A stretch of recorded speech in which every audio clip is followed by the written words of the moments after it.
एक सुनसान सड़क पर एक खूबसूरत लड़की बदहवासी चली जा रही थी। लंबे समय से काफी तेज बारिश हो रही थी। वो पूरी तरह से भीग चुकी थी। कपड़े उसके बदन से चिपक गए थे।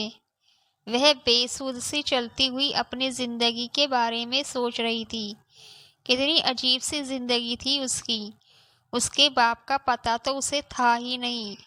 एक माँ थी और वह उसके साथ काफी खुश थी। उसे याद है कि कैसे जब वो 12वीं का आखिरी इम्तिहान देकर घर पहुंची तो उसकी माँ ने एक अजीब सी शर्त रखी कि वो बिना कोई सवाल जवाब किए सिद्धार्थ से शादी कर ले। वो ये शादी नहीं करना चाहती थी, लेकिन उसकी माँ ने उसे इमोशनली ब्लैकमेल किया और सिद्धार्थ से उसकी शादी जबरदस्ती करवा दी। अभी शादी को 1 महीना भी नहीं हुआ था। उसकी माँ भी इस दुनिया से चली गई। क्या कुछ नहीं कहा गया उसे? सिद्धार्थ तो उससे नफरत करता था, क्योंकि उसे लगता था कि उसकी जिंदगी की सारी परेशानियों की वजह वही है। पर इन सब में उसकी क्या गलती थी? कहीं ना कहीं गलत तो उसके साथ हुआ था। उसकी फिक्र तो किसी ने नहीं की। हर रोज जब सिद्धार्थ घर आता तो अपना गुस्सा उस पर निकालता। उसे बेइज्जत करने से लेकर हाथ उठाने तक उस पर हर जुल्म करता। 1 साल हो गया था उसकी शादी को, पर सिद्धार्थ ने कभी उसे अपनी पत्नी नहीं माना था।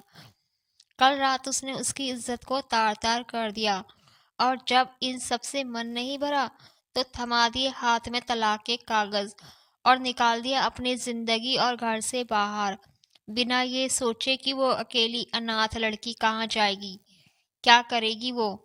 उस पर हुई इस हैवानियत ने उसे तोड़कर रख दिया। सबसे ज्यादा गलत तो उसके साथ हुआ था, पर उसकी सुनने वाला कोई नहीं था। पिछले 3 घंटे से वह यही सोचते हुए बस हाथों में तलाक के पेपर्स लिए उस सुनसान सड़क पर चली जा रही थी, बिल्कुल बेपरवाह बेखौफ। वहीं अभय कंपनी से बाहर आया तो उसके असिस्टेंट नीरव ने उसके लिए कार का डोर ओपन किया और उसके बैठने के बाद वो भी ड्राइवर के बगल वाली सीट पर बैठ गया। उसके बैठते ही ड्राइवर ने कार स्टार्ट करके उसके विला की तरफ दौड़ा दी। उनकी गाड़ी हाईवे से होते हुए मेंशन की तरफ जा ही रही थी कि अचानक ही ड्राइवर ने झटके से जोर से ब्रेक लगाया।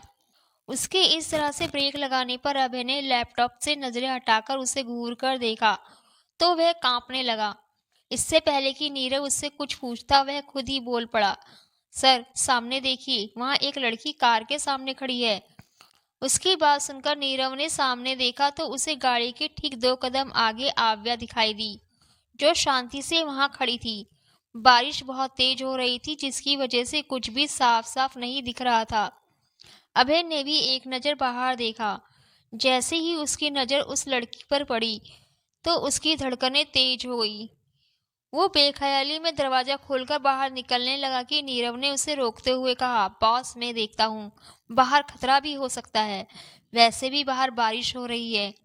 अभय को भी एहसास हुआ कि एक मामूली लड़की के लिए भला वो क्यों इतनी तकलीफ उठाए। नीरव तेज बारिश में उस लड़की के पीछे जाकर रुक गया। उस लड़की की पीठ उसकी तरफ थी, इसलिए उसका चेहरा नहीं दिख रहा था, पर उसके वह खूबसूरत पैर जिनमें उसने कुछ नहीं पहना था, उनसे खून जरूर निकल रहा था। यानी कि साफ था वह काफी देर से पैदल नंगे पैर चल रही थी। नीरव उसके पैरों से नजरें हटाकर कहता है, सुनिए मिस, आप जरा साइड हटेंगी, इस तरह सड़क के बीचों बीच खड़ी हैं, हमारी गाड़ी नहीं निकल पा रही है। लड़की ने कुछ नहीं कहा, बल्कि वैसे ही खड़ी रही। नीरव ने जरा तेज आवाज में दोबारा से कहा, आप सुन रही हैं ना मैं क्या कह रहा हूँ? बारिश तेज हो रही है, आप अपने घर जाइए, आपका यहाँ रहना सेफ नहीं है। इस बार भी कोई असर नहीं हुआ तो नीरव चिढ़ गया, और अभय जो एकटक उस लड़की की पीठ को देख रहा था, वह एकदम से गाड़ी से बाहर निकला और खुद बारिश में भीगते हुए उस लड़की की तरफ बढ़ने लगा। वो जाकर एकदम उसके पीछे खड़ा हो गया। कुछ पलों तक उस लड़की की पीठ को घूरने के बाद उसने हाथ बढ़ाकर उसे अपनी तरफ पलटा। ऐसा करने से वह लड़की पलटकर उसके सीने से आ लगी। अभय ने लड़की को छुआ तो पता चला कि उसे तेज बुखार है। उसका पूरा बदन आग की तरह जल रहा था। उसकी हाइट अभय की तुलना में काफी कम थी, इसलिए उसका छोटा सा चेहरा उसके सीने में घुसा हुआ था। उसने अपनी गर्दन नीचे करके उस लड़की की तरफ देखा जो उससे दूर होने की कोशिश कर रही थी, पर बुखार के कारण उसकी हिम्मत नहीं हो रही थी कि वह सीधी भी खड़ी हो जाए। फिर भी वह उसके सीने से अपना सिर निकालकर देखती है और उसके चेहरे पर फैले हुए बालों की वजह से कुछ भी ठीक से दिखाई नहीं दे रहा था, सिवाय उसकी काली खूबसूरत चमकती हुई आंखों के। वहीं अभय, जो उन लोगों में से नहीं था जो किसी की फिक्र करे, अभय उस लड़की का चेहरा देखने की कोशिश कर रहा था जिसकी सिर्फ आंखें दिख रही थी। उसने जैसे ही उसके चेहरे से बाल हटाने के लिए हाथ आगे बढ़ाया, अचानक वो बेहोश होकर गिर गई। उसके जमीन पर गिरने से पहले ही अभय ने उसे संभाल लिया और उसे अपनी बाहों में थाम लिया। नीरव हैरान रह गया। अभय इतना बेरहम था कि किसी को मारने से पहले एक बार भी न सोचे, और आज वह किसी को अपनी बाहों में थामे खड़ा था, इस डर से कि कहीं वो गिर न जाए। यह दुनिया का 8वां अजूबा था। अभय ने हल्के से हाथ बढ़ाकर उसके बालों को किनारे किया। ऐसा करते ही उसकी आंखों के सामने उसका मासूम चेहरा आ गया। छोटा सा प्यारा चेहरा जो हल्का गुलाबी लग रहा था। लंबी काली पलकें जिन्होंने उसकी आंखों को ढका हुआ था। पतली छोटी सी नाक, लाल होठ जो अभी ठंड और बेहोशी की वजह से कांप रहे थे। अभय की नजरें सिर्फ उस पर ठहरी हुई थी। ऐसा नहीं था कि उसने उससे पहले खूबसूरत लड़कियां नहीं देखी थी। उसने देखा तो बहुतों को था, लेकिन नजरें इस पर आकर रुकी थी। उस लड़की का चेहरा जैसे उससे दुनिया जहां की शिकायतें कर रहा था। वो यही सब सोच रहा था कि अचानक उसकी आंखें छोटी हो गई और उसका चेहरा गुस्से से काला पड़ गया जब उसकी नज़र उस लड़की के चेहरे पर बने उन उंगलियों के निशानों पर गई, जिससे साफ पता लगाया जा सकता था कि किसी ने उसे थप्पड़ मारा था। बारिश अभी भी हो रही थी। अबे होश में आया और एकदम से उस लड़की को अपनी बाहों में लेकर गाड़ी की तरफ जाते हुए नीरव से बोला, एक लेडी डॉक्टर को विला आने के लिए कहो और गाड़ी विला लेकर चलो। उसकी बात सुनकर नीरव, जो अभी तक हैरानी में आंखें फाड़े उसे देख रहा था, जल्दी से उसके पीछे जाने लगा। तभी उसकी नजर रोड पर पड़े कुछ कागजों पर जाती है जिन पर लिखा था डिवोर्स पेपर्स। उसने जल्दी से उन्हें उठा लिया। अभी जैसे ही उस लड़की को लेकर कार के पास आया, बॉडीगार्ड ने दरवाजा खोल दिया और वह उसे लेकर कार की पिछली सीट पर बैठ गया और एक बार फिर से उन गाड़ियों का काफिला चल पड़ा। थोड़ी देर में गाड़ी उसकी विला के सामने रुक गई। वह गोद में उस लड़की को उठाए गाड़ी से बाहर निकला और सीधा गेस्ट रूम की तरफ चला गया। उसने गेस्ट रूम में पहुंचकर लड़की को बेड पर पड़े संभाल कर लेटाया और उसे कंबल से कवर कर दिया। फिर रूम से बाहर चला गया। तभी वहां एक पक्की उम्र की औरत आई जिसने व्हाइट कोट पहना था। डॉक्टर को देखकर अभी अपनी सख्त आवाज में बोला, उसे अच्छे से चेक कीजिए और बताइए कि प्रॉब्लम क्या है। थोड़ी देर में ही डॉक्टर बाहर आ गई और अभय के सामने खड़ी होकर सख्ती से बोली, कैसे हस्बैंड है आप? कैसे डोमेस्टिक वायलेंस कर रहे हैं? शरीर का कोई हिस्सा ना होगा जहां आपकी बीवी के निशान ना हो। जलने का, मारने का, हर तरह से टॉर्चर किया गया है उन्हें। वो डॉक्टर अभय को डांट रही थी और वो बस एकटक अपनी गहरी आंखों से उस डॉक्टर को घूर रहा था। दिखने में वो बिल्कुल शांत लग रहा था, पर क्या वो सच में शांत था? नहीं। नीरव खुद से कहता है इस डॉक्टर को लगता है मरना है, या शायद ये शहर में नई नई आई है। क्या करूं मैं? फिर कुछ सोचकर वो बीच में डॉक्टर को टोकता है, यह उसके हस्बैंड नहीं है। दरअसल हमें यह कहीं मिली है तो हम इन्हें अपने घर लेकर आ गए। उसकी बात सुनकर डॉक्टर ने शर्मिंदा होकर अभय को देखा, फिर बोली, माफ कीजिएगा सर, उस बच्चे की हालत देखकर मैं जरा इमोशनल हो गई थी।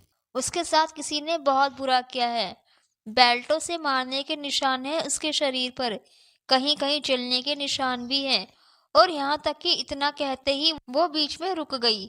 उनकी आंखें थोड़ी नम हो गई थी। अभय, जो अभी तक खामोश था, वो अपनी सख्त आवाज में कहता है, अपनी बात पूरी कीजिए। उसकी गहरी आवाज सुनकर डॉक्टर आगे बोली, सर वो उसका बड़ी बुरी तरह से रेप हुआ है।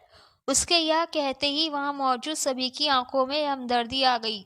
अभय की आंखें अभी भी इमोशनलेस थी। वो 1 मिनट शांत रहकर घर के हेड सर्वेंट से बोला, किसी फीमेल सर्वेंट को बुलाओ और कुछ कपड़े भी अरेंज करो इस लड़की के कपड़े चेंज करने के लिए। उसकी बात सुनकर हेड सर्वेंट हाँ में सर हिलाकर वहां से चला गया और वो डॉक्टर भी प्रिस्क्रिप्शन नीरव को पकड़ाकर वहां से चली गई। नीरव अभी उससे कुछ पूछने ही वाला था कि तभी हेड सर्वेंट अपनी बेटी रिया के साथ हड़बड़ाते हुए वहां आया और बोला, साहब वो उस लड़की को होश आ गया है और वो चली गई। यह सुनते ही नीरव ने हैरान होकर पूछा, चली गई मतलब कहाँ चली गई? पता नहीं साहब, हम अभी कमरे में गए तो वो खाली था और मैंने उस लड़की को बाहर की तरफ जाते हुए देखा। वह आगे कुछ कहता उससे पहले अभय तेजी से दरवाजे की तरफ बढ़ गया। बारिश अभी भी हो रही थी। वो भीगने की परवाह किए बिना आसपास देखता है तो उसकी नजर मेन गेट के पास जा रही एक लड़की पर जाती है, जो बेसुध बस चली जा रही थी। यह देखकर वो जल्दी से उसके पास गया और उसे रोकने के लिए उसका हाथ पकड़ लिया। अपने हाथ पर किसी की पकड़ महसूस कर आव्या के चलते कदम रुक गए। उसने पलटकर देखा और झटके से अपना हाथ अभय के हाथ से छुड़ा लिया। यह अभय के लिए एक और झटका था।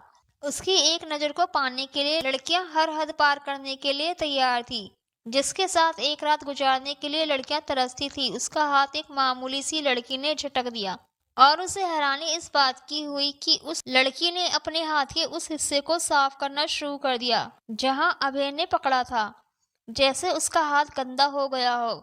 उस नाजुक सी मामूली लड़की ने आज अनजाने में ही बिना कुछ बोले अभय की इज्जत तार तार कर दी थी और वो बस गुस्से में आंखों में गुरूर लिए उसे देख रहा था। वहीं जब उस लड़की को लगा कि अब वो दोबारा साफ हो गई है तो वो फिर वहां से जाने के लिए मुड़ी, पर अभी वो मुश्किल से सिर्फ एक कदम ही चली होगी कि अभय ने दोबारा उसका हाथ पकड़कर उसे अपनी तरफ इतनी जोर से खींचा कि वो सीधा उसके सीने से आ लगी। उसकी इस हरकत पर वो एकदम घबरा गई। उसके चेहरे पर डर साफ दिख रहा था और वो लगातार खुद को छुड़ाने की कोशिश कर रही थी। यह देखकर अभय ने उसे और करीब करते हुए सख्त आवाज में कहा, आप कहीं नहीं जा सकती। उसकी बात सुनकर वो लड़की जो लगभग रोने वाली, वो बड़ी मुश्किल से सिर्फ इतना ही बोली, छोड़िए मुझे। उफ, यह आवाज जैसे अभय के दिल में अंदर तक उतरी हो। वो जिसे कुछ महसूस नहीं होता था, आज यह आवाज महसूस कर रहा था। पहली बार उसे अपना दिल धड़कते हुए महसूस हुआ। अब तक बाकी सब भी बाहर आ गए पर कोई भी बारिश के चलते उनके पास नहीं आया और वहीं दरवाजे पर ही रुक गए। हेड सर्वेंट रिया और नीरव तो हैरानी से अभय को देख रहे थे। वो उस लड़की को देख ही कुछ ऐसी नजरों से रहा था कि वो लोग हैरान होने के अलावा क्या करते। जाने दीजिए मुझे, यह कहकर आव्या अपना हाथ छुड़ाकर दोबारा जाने वाली थी कि अभय उसका हाथ दोबारा पकड़कर अपने दांत पीसते हुए बोला, मैंने कहा ना, आप नहीं जा सकती। अगर जाना है तो पहले कीमत दीजिए। उसकी बात सुनकर वह डरी हुई आंखों से नासमझी में उसे देखने लगी। तो अभय ने आगे कहा, मैंने आपके लिए डॉक्टर बुलाया और आपको अपने घर लेकर आया। इसके लिए पैसे तो देने होंगे ना। उसकी बात सुनकर लड़की ने बेचारगी से उसे देखा, फिर कुछ सोचते हुए अपने हाथ में पहनी अंगूठी उतारकर अभय के सामने रख दी, जिससे अभय का गुस्सा बढ़ गया। उसने सोचा कि यह लड़की उसका मजाक उड़ा रही है। मतलब अभय धनराजगीर का, जिसके अंदर पूरा एशिया था, उसे इतना कम समझ रही है कि वह अब लड़कियों के जेवर उतरवाएगा। यह बात जैसे उसके ईगो पर आकर लगी थी। वो भारी आवाज में बोला, आपको क्या लगता है कि आपकी इस थर्ड क्लास रिंग से कीमत पूरी हो जाएगी? आपको पता भी है कि मेरी कितनी इम्पोर्टेंट मीटिंग थी, जिसे छोड़कर हम आपको लेकर यहाँ आए हैं। उसकी यह बात सुनकर वह लड़की अपनी कमजोर सी आवाज में उससे बोली, लेकिन मेरे पास इसके सिवा कुछ नहीं है जो मैं आपको दे सकती हूँ।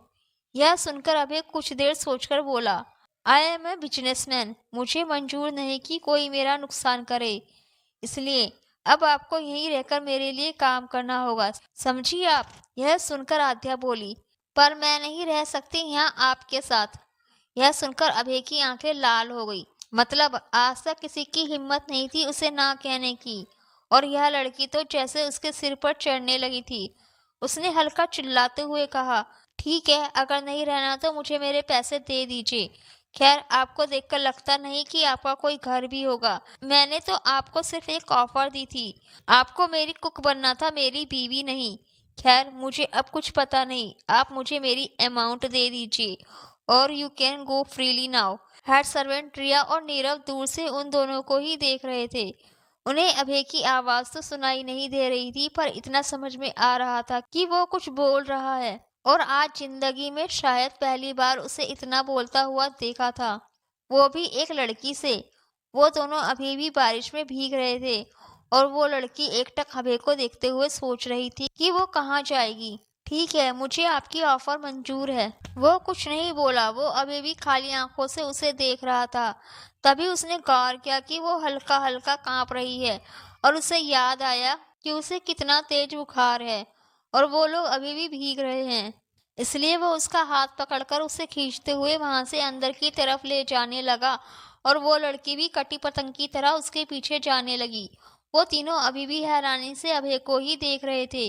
यह वही इंसान था जो लड़कियों से नफरत करता था और अभी एक लड़की को टॉलरेट कर रहा था।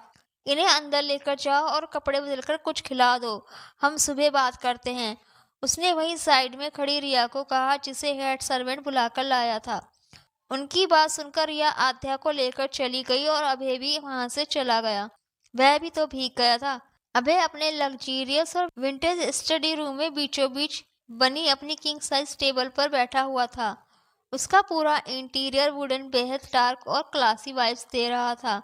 उसके सामने बड़ी सी टेबल पर कुछ पेपर्स रखे थे जिन्हें वो एकटक देख रहा था। उसका ऑरा इस वक्त इतना खतरनाक लग रहा था कि उसके सामने खड़ा नीरव सिर झुकाए कांप रहा था। पर अभय उसकी नजर बस उन पेपर्स पर टिकी हुई थी जिन पर लिखा था डिवोर्स पेपर्स। दरअसल ये वही पेपर्स थे जो नीरव ने उस लड़की के पास से सड़क से उठाए थे। उसने अभी कुछ देर पहले ही यह पेपर अभय को दिए थे और तब से ही वह इन पेपर्स को ऐसे ही देख रहा था बिना कुछ कहे, या यूं कहो कि वह उन नामों को गौर से देख रहा था। कुछ देर बाद नीरव ने सिर उठाकर कांपते हुए कहा, सर हम इस लड़की को घर में ऐसे ही कैसे रख सकते हैं? आपके कितने सारे दुश्मन हैं और यह लड़की तो आपके सबसे बड़े दुश्मन की एक्स वाइफ है। मतलब क्या पता ये उसकी जासूस हो, कल को यह कोई बड़ा खतरा बन जाए। कमजोर लोग खतरा नहीं बनते बल्कि लोग उनके लिए खतरा बन जाते हैं। यह लड़की भी उन्हीं कमजोर लोगों में से एक है।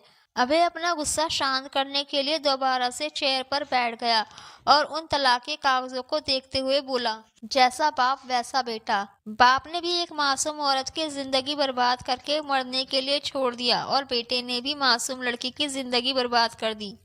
10 साल का अभय लिविंग रूम में बैठा अपना होमवर्क कर रहा था तभी उसके डैड एक दूसरी औरत के साथ घर पर आए।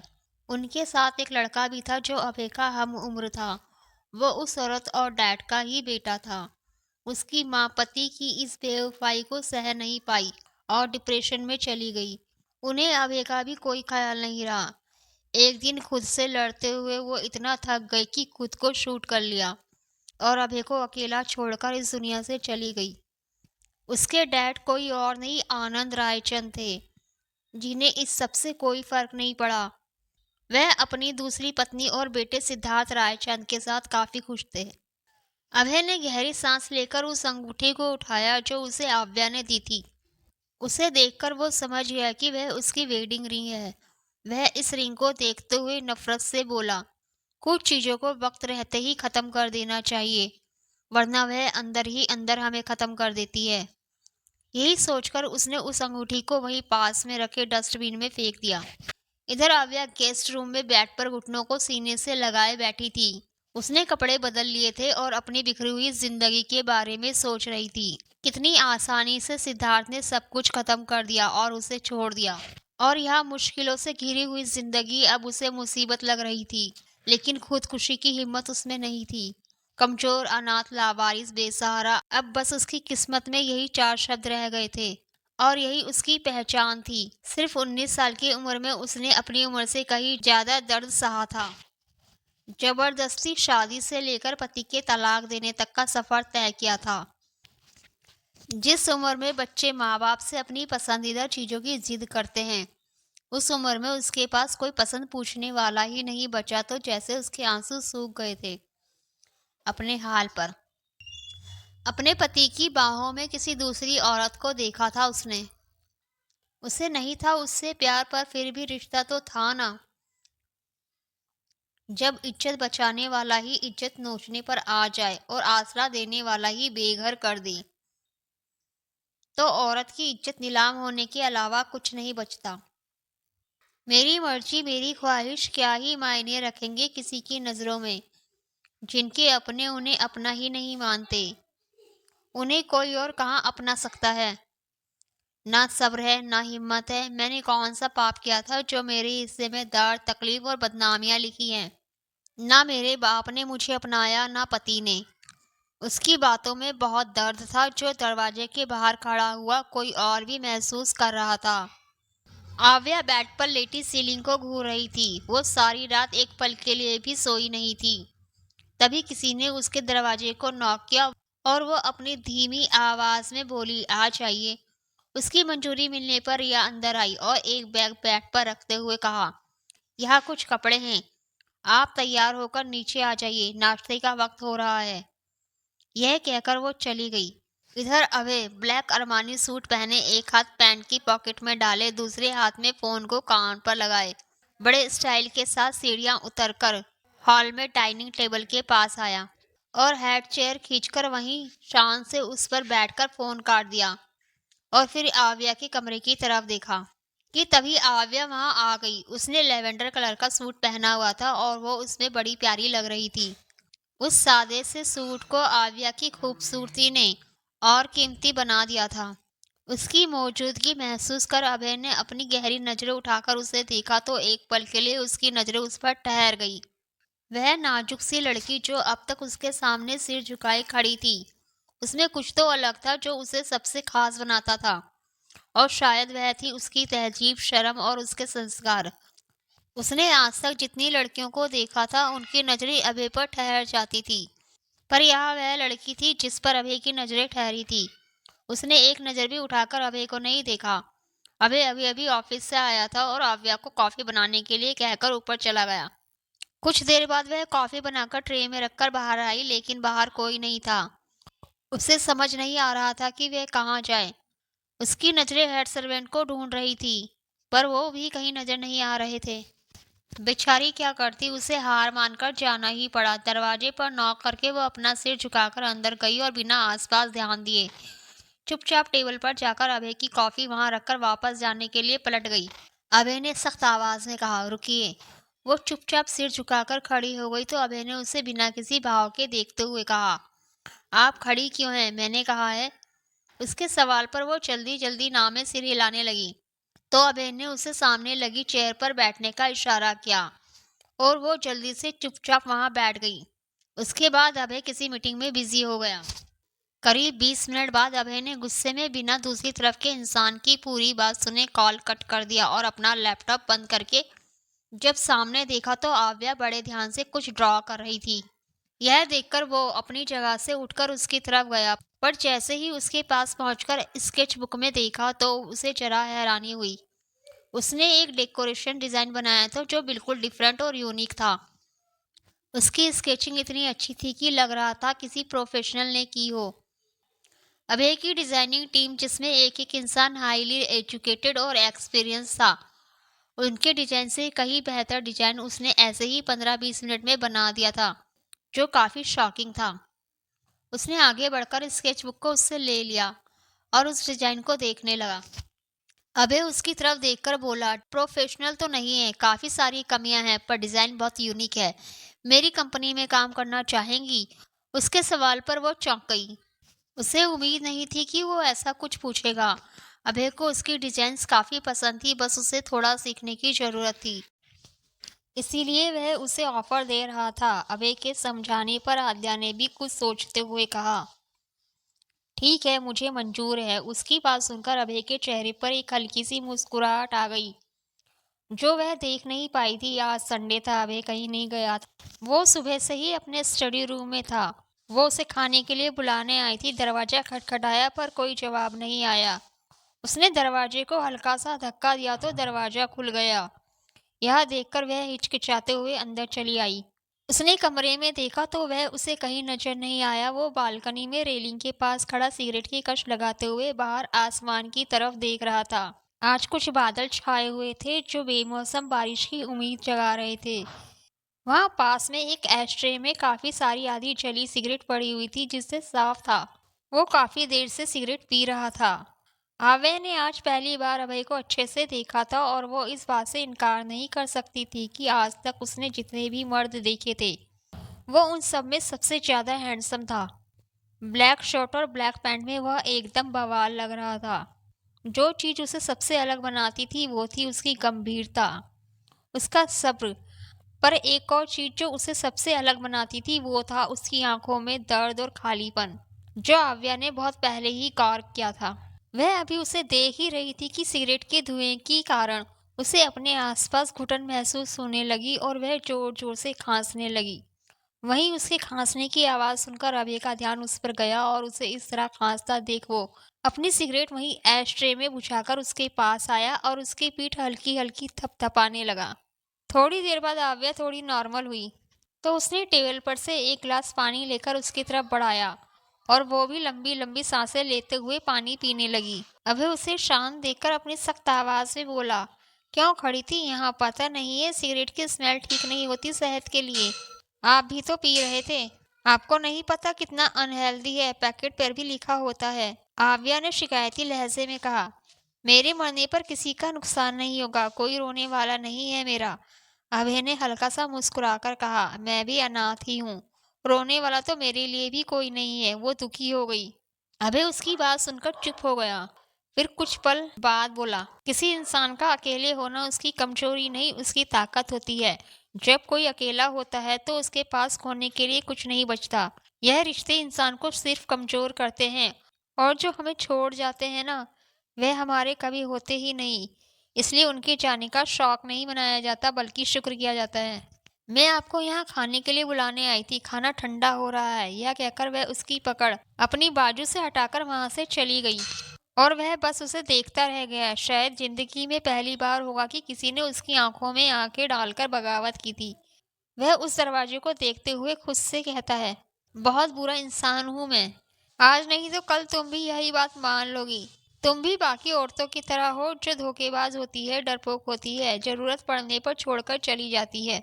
तुम भी मुझे छोड़कर चली जाओगी, इसलिए मैं कभी तुम्हारी आदत नहीं लगने दूंगा।" इतना कहकर उसने साइड टेबल पर रखा हुआ फ्लावर वास उठाकर तेजी से मिरर की दीवार पर मारा और एक ही झटके में वह टूटकर चकनाचूर हो गया। रात का वक्त था और अभय अभी तक वापस नहीं आया था। वो सोफे पर बैठी कोई किताब पढ़ रही थी। 2 घंटे बीत चुके थे, उसे वक्त का कोई पता ही नहीं चला। तभी अभय घर आया। उसे उम्मीद नहीं थी कि वो उसका इंतजार करेगी। वो उसके पास आया और उससे पूछा, "आप अभी तक यहाँ क्या कर रही हैं?" अचानक से आई सख्त आवाज को सुनकर वह चौंक गई और किताब बंद करते हुए उसकी तरफ देखकर कहा, "मैं आपका इंतजार कर रही थी, खाना लगा दूं?" "मुझे आदत नहीं है कि लोग मेरा इंतजार करें, आप जा सकती हैं।" यह कहकर वह सोफे पर बैठ गया और अपना सिर दबाते हुए अपने माथे को सहलाने लगा। यह देखकर वह कुछ सोचते हुए बोली, "आपका सिर दर्द हो रहा है? मैं कॉफ़ी बना दूं?" "मुझे किसी की मेहरबानी की ज़रूरत नहीं है, शुक्रिया। मैंने आपको जाने के लिए कहा है।"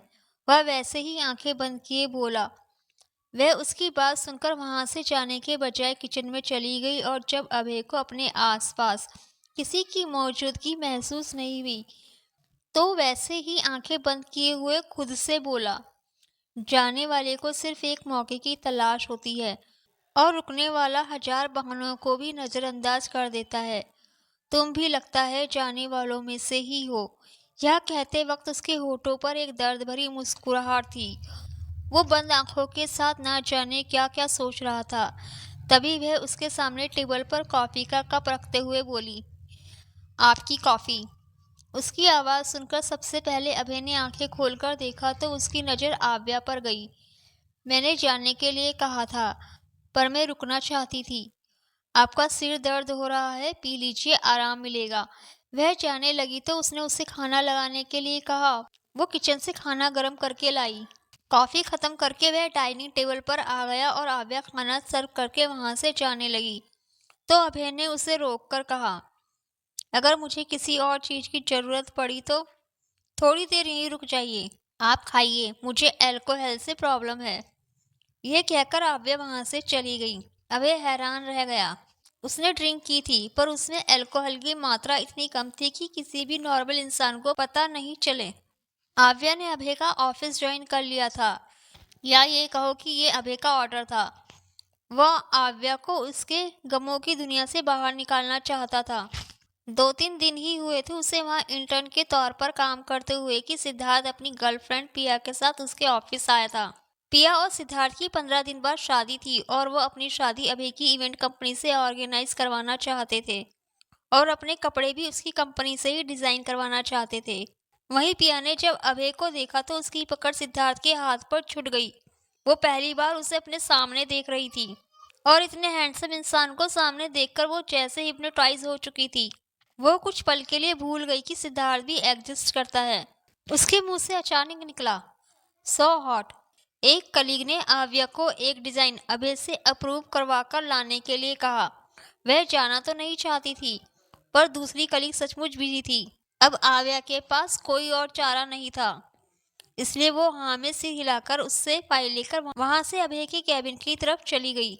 उसने बिना नॉक के ही कैबिन के अंदर कदम रखा तो वहां खड़े सिद्धार्थ और पिया पर उसकी नजर गई और वो अपनी जगह पर फ्रीज हो गई। इधर जब सिद्धार्थ ने नजर उठाकर उस तरफ देखा तो आव्या को वहां देखकर उसकी आंखें हैरानी से बड़ी हो गई।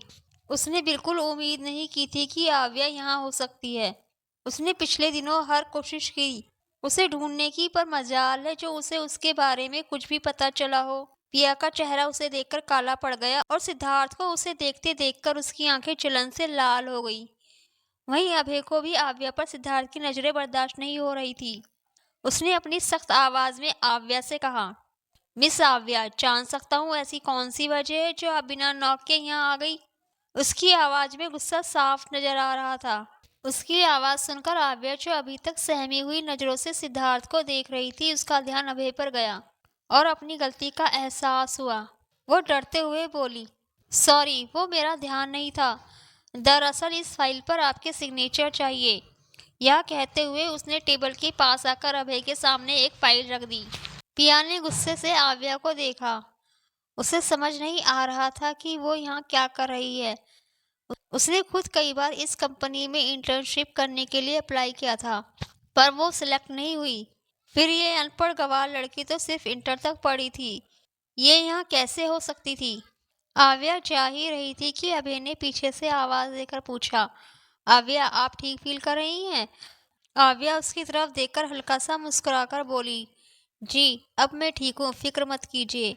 अबे हल्का सा मुस्कुराया, जरूरत कैसे नहीं है, आप मेरी एम्प्लॉई हैं, ख्याल तो रखना पड़ता है। खैर, अब आप जाइए।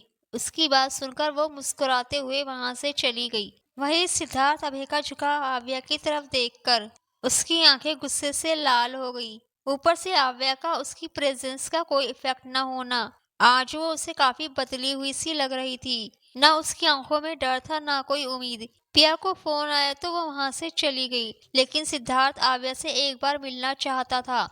वो उसे इधर उधर देखने लगा, तभी उसे सामने से आती हुई आव्या दिखी, जो कुछ पेपर्स प्रिंट कराकर जा ही रही थी कि अचानक सिद्धार्थ उसका रास्ता रोककर उसके सामने खड़ा हो गया।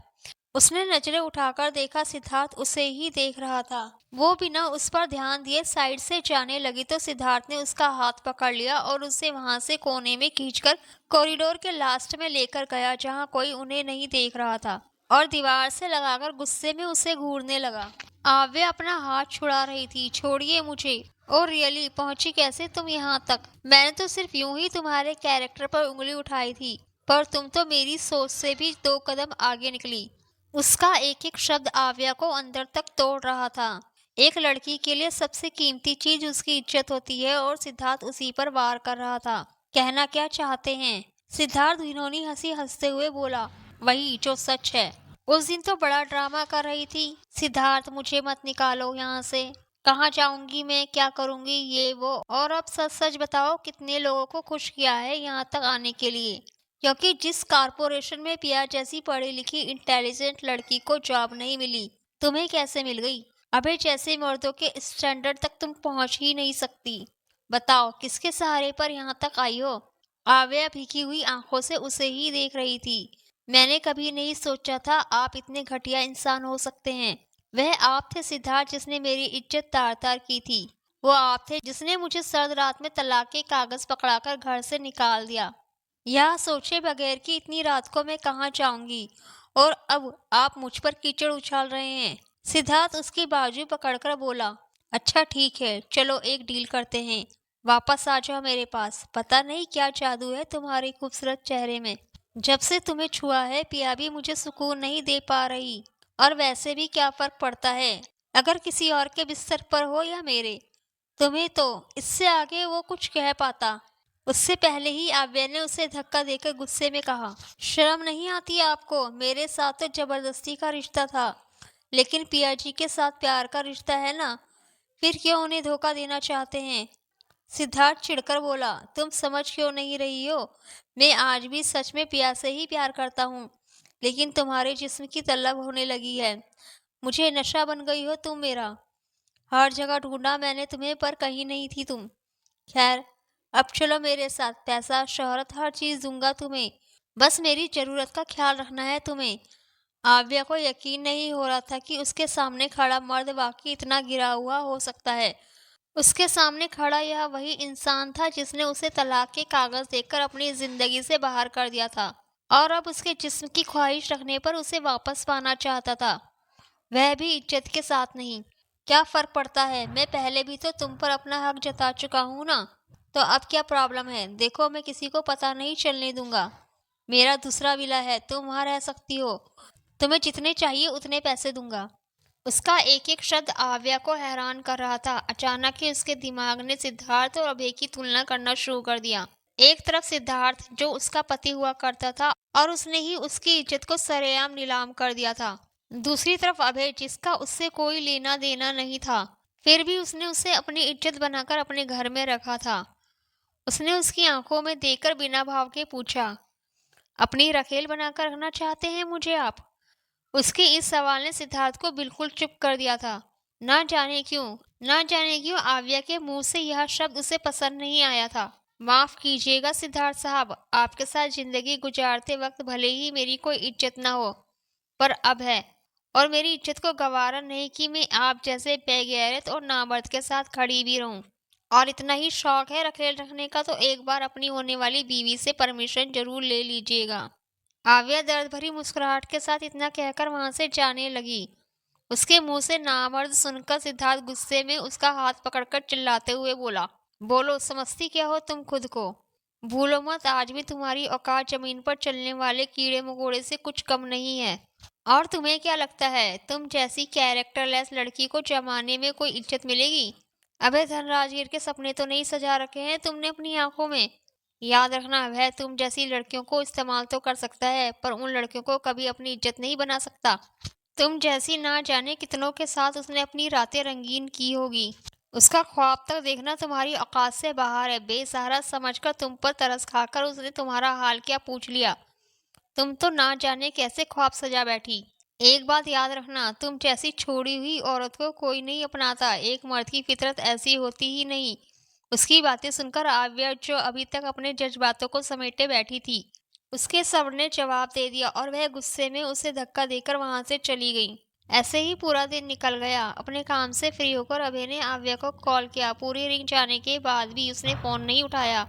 यह देखकर अभय को थोड़ी हैरानी हुई, क्योंकि वह हमेशा पहली रिंग पर ही फोन रिसीव कर लेती थी। दरअसल आज एक के बाद एक उसकी कई सारी मीटिंग थी, जिसकी वजह से वह उसे सारा दिन फोन नहीं कर पाया था।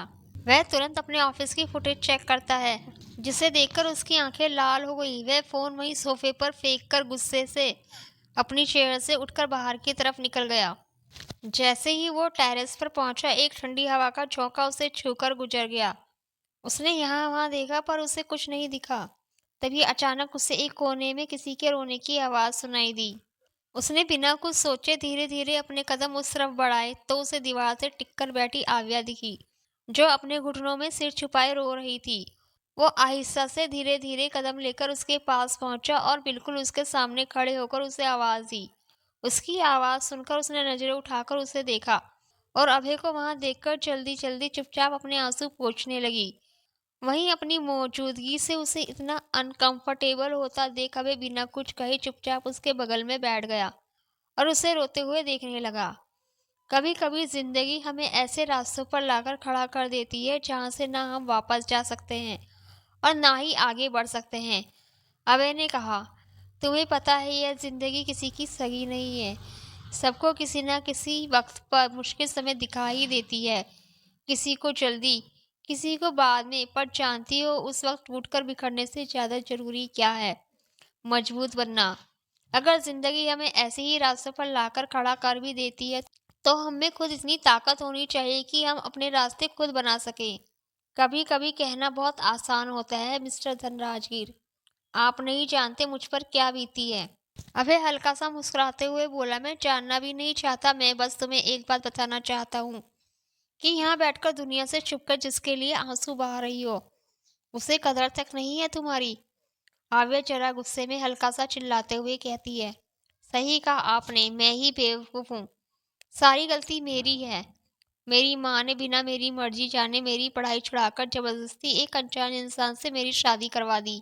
और उस आदमी ने अपना मतलब खत्म होने के बाद बिना मेरी मर्जी जाने मुझे तलाक के कागज थमाकर अपने घर से निकाल दिया, क्योंकि वो किसी और से प्यार करता था।